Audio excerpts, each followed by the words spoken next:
शेतकरी बांधवांनो, सध्या सोयाबीन पीक हे पिवळे पडून राहिले आहे. तर त्याचे कारण जाणून घेऊया.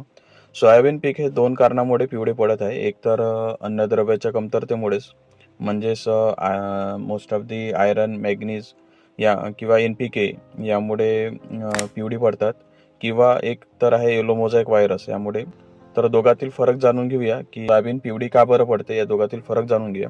सोयाबीन सुरुवातीला जी पिवळी पडतात, म्हणजे शेंडे वगैरे जे पिवळे पडतात, तर ते अन्नद्रव्याच्या कमतरतेमुळे. तर पान कसं ओळखायचं की पूर्ण जे सुरुवातीचे 2-3 पान जे आहे सुरुवातीचे, ते पूर्ण पिवळे पडतात आणि जे शिरा जे राहतात ते हिरवे राहतात. तर हे अन्नद्रव्याच्या कमतरतेमुळे. मोस्ट ऑफ दी चुनखडी जमिनीमध्ये किंवा अति पाऊस जर झालं तर असे लक्षणं दिसून येतात की पानं पिवळे पडणे, पण शिरा हे हिरवे राहतात.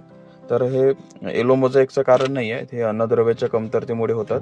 तर आपण त्यांना आयरन, मॅग्नीज, NPK च्या कमतरतेमुळे होते. तर आपण ॲडव्हान्स पेस्टिसाइडचं फर्टिस्टार 2050 हे फवारू शकतात.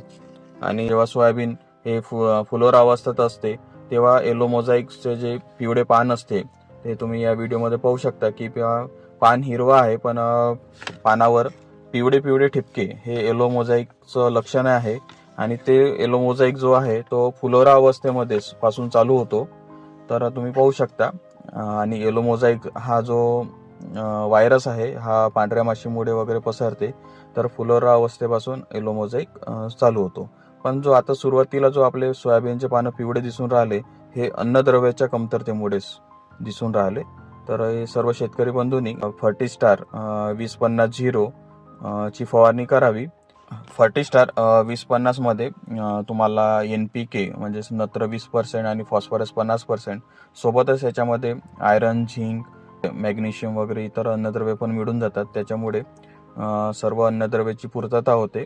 चक्रभुंगा किंवा फळमाशी किंवा लष्करी अळी, जी पाणी खाणारी अळी, यासाठी फॉर्मॅट 10 मिली प्रतिपंप याप्रमाणे फवारावे.